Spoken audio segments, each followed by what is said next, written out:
María José Soler es jefa de Nefroclínica de Vallebrón. Bueno, es una de las investigadoras más potentes ya no de España, sino de Europa, y nos va a explicar pues cómo tenemos que hacer para escribir un artículo. Ahora ya, ¿cómo se nota que Clara es amiga mía? Aquí tengo los conflictos de interés. ¿Cómo escribir un artículo? Yo empezaría por cómo, cuándo, cómo y dónde.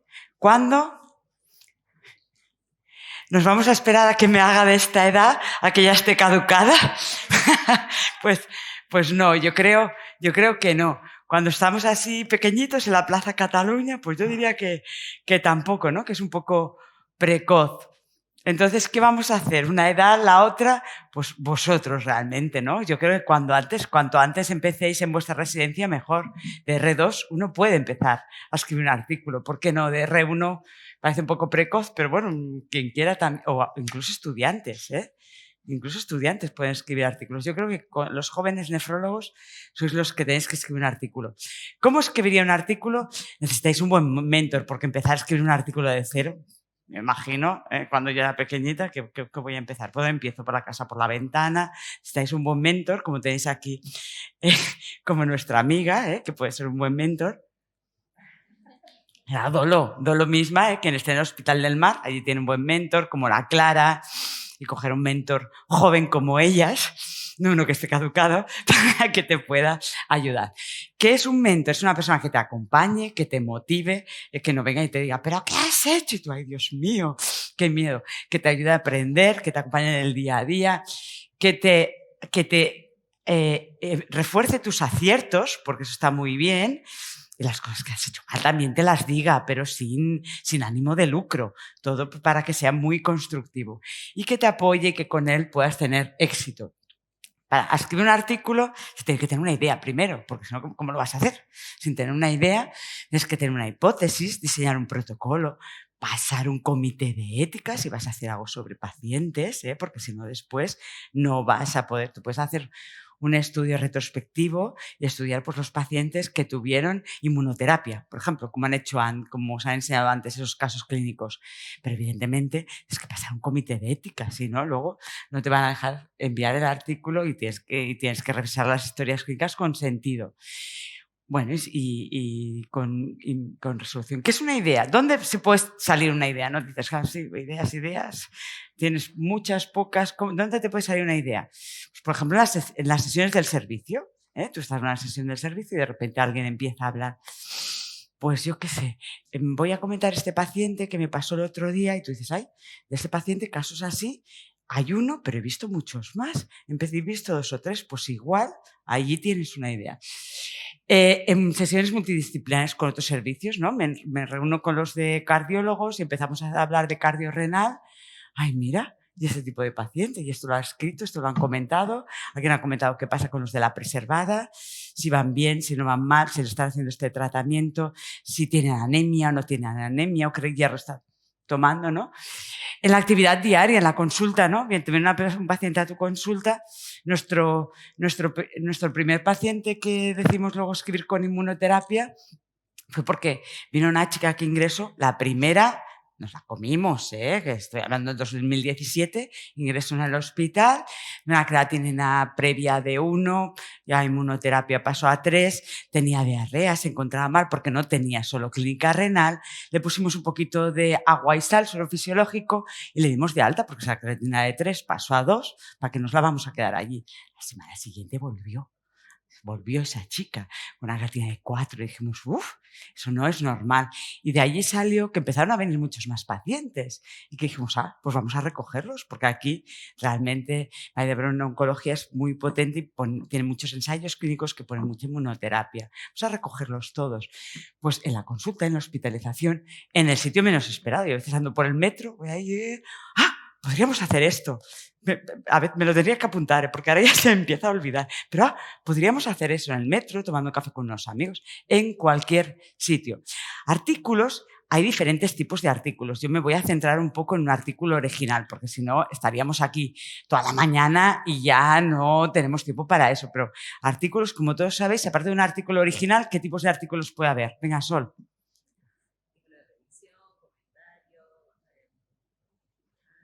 Muy bien, una editorial, un artículo de revisión, un comentario.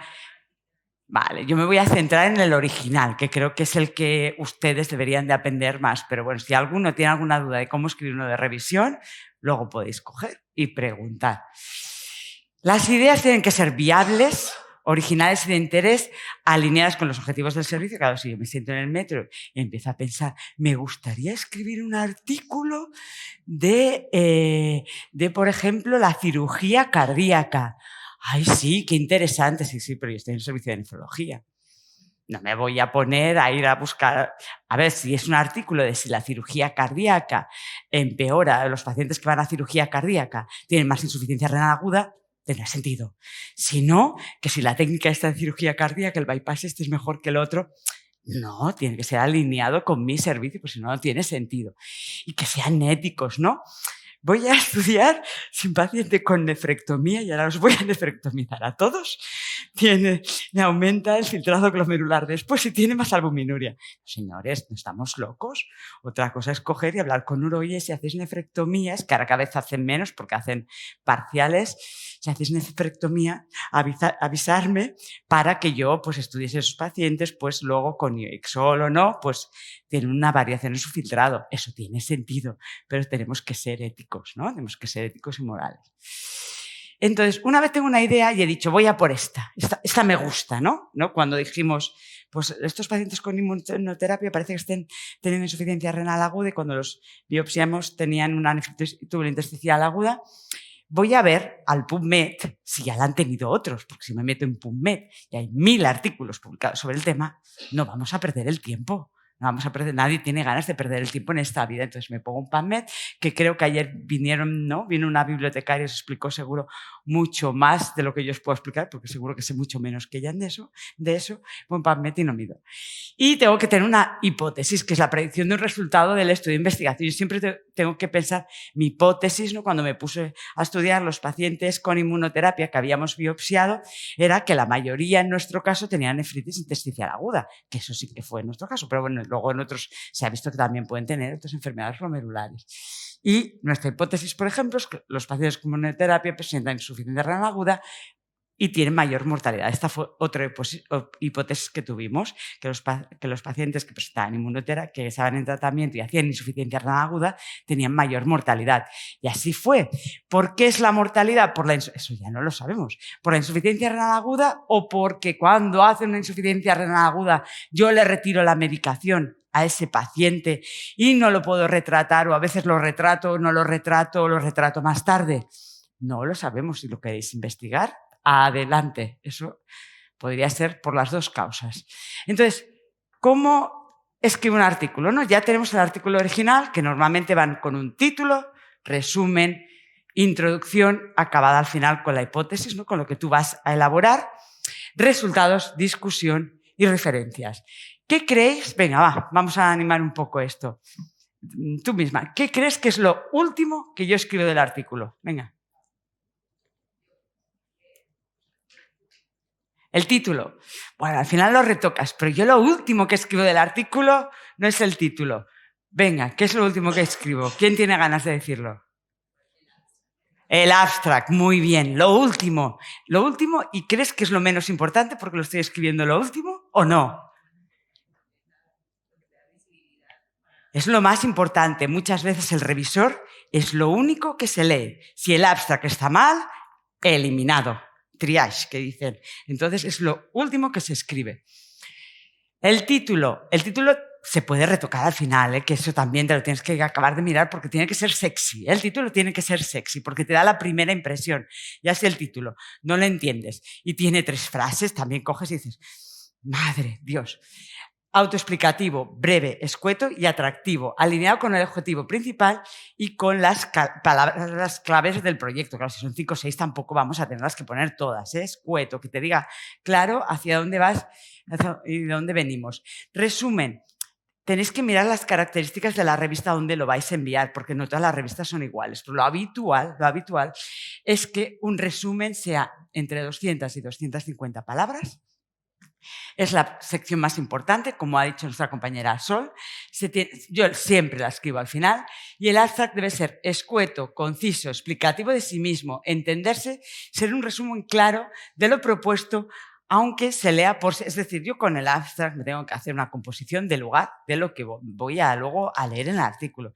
Si me interesa mucho el abstract, ya me iré a mirar. Realmente estos pacientes, había más hombres, más mujeres, que tenían, ya iré poco a poco a ver el artículo. Si no me interesa el abstract y no me dice las ideas claras, luego ya no voy ni a entrar.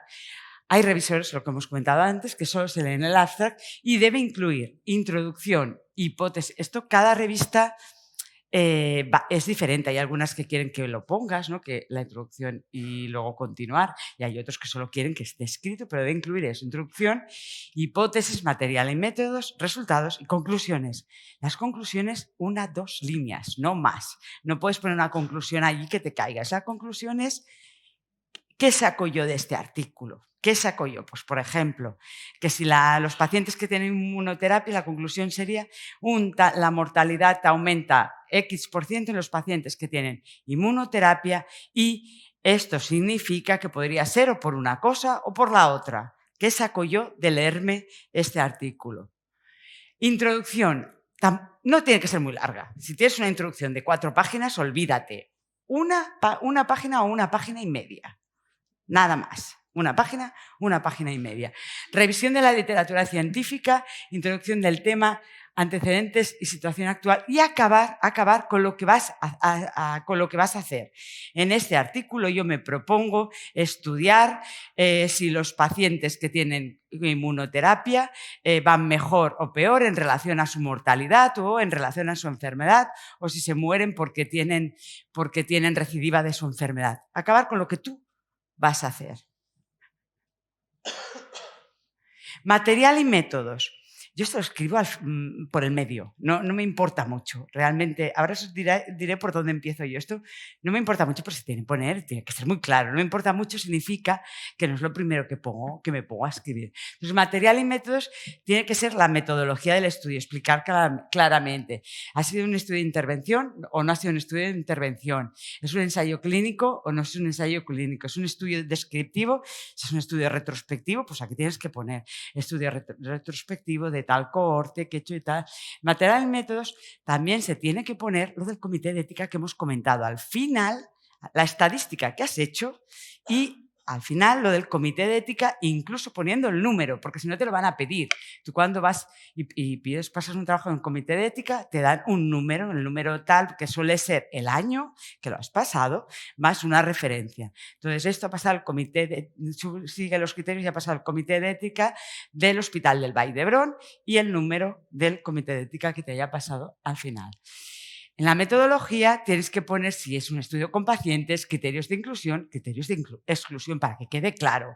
Por ejemplo, nosotros normalmente, que la mayoría que estamos aquí somos de adultos, pues pacientes mayores se incluyeron en el estudio pacientes mayores de 18 años que tenían un filtrado más de 60 y los criterios de exclusión, pues por ejemplo, los niños no los hemos incluido en este caso, los pacientes que tenían una albuminuria normal tampoco fueron incluidos y esto se tiene que poner claro porque si no os lo van a pedir. ¿Qué habéis puesto? ¿Qué habéis estudiado? ¿Qué habéis hecho aquí? Y los resultados es lo primero que se escribe, lo primero, porque si estás escribiendo los resultados y ves que te falta algo, pues o lo puedes hacer o lo puedes analizar. Yo lo primero que es que por apartados, claro, los resultados van con apartados, claro y concisos, con tablas y figuras y mientras vas escribiendo los resultados vas haciendo las tablas y figuras. Intentas no repetir lo que hay en las tablas y figuras, porque si ya son autoexplicativas, nos vas a pegar el rollo de poner una tabla y luego ponerle otra vez todas las variables que has puesto en las tablas. No, en la tabla 1 se detallan las características de los pacientes estudiados. Punto. No hace falta que, porque si no sería horrible. Normalmente se añade en el artículo o en el documento, esto depende de las instrucciones. Normalmente lo que no se hace, antes clásicamente tú ponías resultados, el apartado y debajo la tabla. Y ahora normalmente van al final, incluso hay artículos que te lo piden aparte. Entonces, vosotros tenéis que ir cuando, pues, por ejemplo, voy a esta revista, a Nefrología, a enviar este artículo. Vais allí, a mirar las instrucciones de los autores, porque te dicen aparte cuántas figuras puedes poner, cuántas tablas puedes poner, y tú te haces una composición de lugar. Y si crees que el artículo se beneficiaría de más y dices, ostras, que yo tengo 10 tablas, me parece exagerado, pero yo tengo 8 tablas y solo me deja poner 4. Entonces, las menos importantes las puedes poner como material suplementario. Te las guardas y las dejas para material suplementario. Y al final del artículo se suele poner las figure legends y el título de la figura y la explicación de esta. Es decir, las tablas van con un titulito arriba de la tabla y abajo, si has hecho alguna abreviatura, mencionarlas todas porque te las van a pedir. Y las figuras van con unas páginas aparte al final donde pones las leyendas de las figuras. Figura 1 con título. Figura 1, pues vamos a hacer un ejemplo. Biopsia renal de un paciente que ha recibido tratamiento con inmunoterapia o nefritis. Punto. Y entonces la explicas. En esta figura, en la parte izquierda, podéis ver tal, tal, tal. En la parte de la derecha podéis ver tal, tal, tal. Para que sea explicada por las figuras. Tú te las miras, igual no sabes qué son, eso sí que se tiene que explicar claramente. Discusión clara y concisa. Esto puede ser un poquito más largo, pero no 8 páginas. Normalmente esto entre 2 y 3 páginas, 2 y media, no, 8 páginas no puede ser porque no te vas a leer el artículo. Nosotros tenemos muy poco tiempo en la vida y no te vas a leer un artículo de 15 páginas, te estiras los pelos, te lees el abstract con mucha suerte y lo otro ya no sigues. Entonces tú quieres que la gente, ya que has hecho un trabajo, se lo lea y se lo lea bien. Entonces son 5 o 6 parágrafos dependiendo del tipo del artículo. Yo lo que hago es pensar en qué quiero explicar. ¿Qué quiero explicar? Entonces, el primer parágrafo tiene que resumir los hallazgos más importantes del artículo. Tiene que comentar los resultados en 6 o 8 líneas, no mucho más. Pues, por ejemplo, aquí hemos visto que los pacientes con inmunoterapia un tanto por ciento hacen insuficiencia renal aguda. De este tanto por ciento que hacen insuficiencia renal aguda, se ha visto un incremento de la mortalidad de tal y creemos que está asociado a esto. Y además, estos pacientes, los que se han podido retratar, han sido tal, tal y tal. Punto. Primer parágrafo. A partir de allí, voy comparando mis resultados con todo lo que hay publicado en la literatura. Entonces hago 5 o 6 parágrafos. Pues fulanito de tal, yo he visto que es un 15% de la insuficiencia renal aguda, pero Pepe, que está en otro sitio, en la otra punta del mundo, él ha visto que tiene pues un 20%. ¿Por qué él puede tener un 20% y yo un 15%? Pues porque igual yo solo he mirado los que han biopsiado aquí y él ha mirado los biopsiados, no biopsiados y los que pueden haber hecho un fracaso agudo prerrenal. Y eso yo lo explico, el por qué creo. Siguiendo apartado, yo he visto que con pacientes con inmunoterapia, pues por ejemplo, hay más mujeres, me estoy inventando, yo he visto que hay más mujeres y, por ejemplo, Juan, que está en otro sitio, ve que ha visto lo mismo que yo, que hay más mujeres. Pues en concordancia con lo que yo he visto, Juan, Pedro y Pepe ha visto que hay muchas más mujeres que hombres que están en tratamiento o hacen insuficiencia renal aguda y ellos han visto un porcentaje de tanto y tal. Mortalidad. La mortalidad, en este caso, yo soy la única que ha visto la mortalidad, pero en otras patologías que tienen, esto es otro apartado, que tienen otras patologías que tienen también insuficiencia renal aguda, se ha visto que la mortalidad aumenta y así tenemos que ir diseñando los párrafos que tienen que ser entre 6 y 8, depende de la entidad. Y en los siguientes ir comparando, que es lo que os he comentado ahora. Importante, limitaciones del estudio. No nos gusta ponerlas. A mí nunca me ha gustado, pero se tienen que poner. A mí nunca me ha gustado porque es un acto de tanta sinceridad. Pero se tienen que poner, porque si no las pones, te las piden. Entonces, nada, vamos a ser sinceros, ¿no? Voy a poner un ejemplo, limitaciones del estudio. Pues la limitación es que tiene un número de pacientes pequeño, que podría ser mayor. Otra limitación es que nosotros, en nuestro caso, pues no hemos podido revisar X porque lo que fuera y tienes que ser sincero. O la limitación es que es un estudio unicéntrico, igual si el estudio fuera multicéntrico con más pacientes, pues sería mejor. Tienes que ser sincero, tampoco hace falta tirarte piedras de la cabeza, se tiene que ser un poco listo para ponerlas, pero tienes que ser sincero.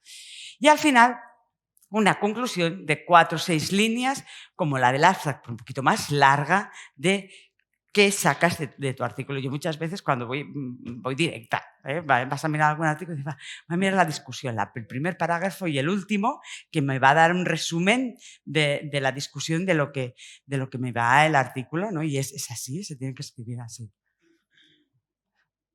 Referencias, consejo, programa bibliográfico. Ahora, por aquí hace unos días me han dicho que el Mendeley que usamos nosotros mucho se ha estropeado y no, hace como una semana que no entro y tengo miedo. Pero un programa bibliográfico, seguro. Yo no sé si vosotros estáis acostumbrados a tener algún programa bibliográfico. Yo no me pagan por ninguno de ellos, porque voy a decir, por ejemplo, el Mendeley es gratis, lo encuentras en el NIH y es gratis, no me pagan por ninguno de ellos, pero sí que uséis un programa bibliográfico. ¿Qué ventajas te da? No sé si os lo explicó ayer la bibliotecaria, ¿os lo explicó? ¿Sí? Bueno, pues igual, en resumen, la ventaja es que cuando yo empecé, que no habían estos programas o que no los utilizaba, me volvía loca. Luego iba mi mentor y el mentor me empezaba a cambiar. Este parágrafo que está aquí en la discusión está muy bien, pero yo lo subiría arriba, esto lo bajaría, esto que has puesto aquí, que es demasiado larga esta introducción, la sacaría y la pondría en la discusión y tú cuando ya te la has cambiado todo dices, ¡ay, Dios! Y tengo que cambiar todos los números, tengo que cambiar todas las referencias, que es un time... Vamos, voy a estar aquí 4 horas con eso. Entonces, si tú tienes un buen programa bibliográfico, tienes las bibliografías puestas y dices, ¡pum!, actualizar. Y ya te lo actualizas solo. Entonces, pierdes el tiempo en poner la bibliografía en una base de datos, pierdes el tiempo... Bueno, yo creo que no lo pierdes, ¿eh? Luego lo tienes que poner en el artículo, pero tienes la gran ventaja de que luego cuando lo cambias, porque es que incluso tú misma puedes querer cambiar, que leer de esto que lo he puesto aquí, lo tengo que poner en otro sitio, inmediatamente se cambia. Eso es completamente recomendado. Entonces, ¿dónde lo voy a...? ¿Qué referencias voy a poner? Actualizadas. Actualizadas siempre que pueda. Siempre que pueda. Porque, hombre, si hay una referencia del año 72 y tengo una referencia de ayer, yo prefiero mencionar lo de ayer cuando estoy escribiendo mi discusión que lo del año 72. Si solo tengo la referencia del año 72 porque esta idea mía quedó en un cajón, nunca nadie hizo nada más y yo de repente la he sacado de un cajón, pues bueno, cogeré la del año 72. Yo no digo que esté prohibido, pero siempre es mejor mencionar las referencias más actualizadas. Instrucciones para autores, limitación del número de los artículos. Esto tenéis que mirar porque esto depende. Hay artículos que puedes poner 30, hay revistas que puedes poner 30, 35, según el tipo. Por ejemplo, si escribes una editorial, pues te dicen que 5 o 6, ¿no? Dependiendo de dónde lo vas a mirar. Entonces, tú cuando ya vas escribiendo vas pensando en eso, porque imaginaros que no, que has sido encantado escribiendo ese original y que al final, cuando acabas de escribir el original, tienes 100 referencias bibliográficas. ¿Cómo recortas? Entonces yo creo que antes de escribir ya tienes que tener un poquito la idea. Y si no, en tu mente ya dices, bueno, si estoy escribiendo en original voy a poner 30, 35, porque ahí sabes que va a ir por ahí. Y luego ya puedes reajustar un poco, pero como hayas puesto 100, luego, pues me gustan todas, ¿cuál saco? Entonces, 30, 35. Y luego adaptar a la revista que lo vas a enviar la escritura.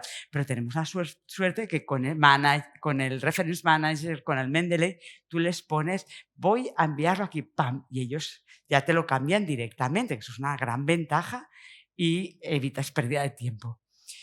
¿Y dónde puedo escribir un artículo? Porque, claro, esta señora Pepa, que nos viene del Vall d'Hebron, claro, allí pueden escribir porque está en el Vall d'Hebron y, claro, y es mucho más fácil, ¿eh? Pero eso realmente no es verdad, porque yo vengo de aquí, que ahora es muy grande y hay mucha gente que escribe que tiene la tesis, pero cuando yo empecé aquí nadie tenía la tesis. Entonces, puedes escribir un artículo en cualquier sitio, siempre que tengas una idea y un mentor bueno que te ayude. Muchas gracias.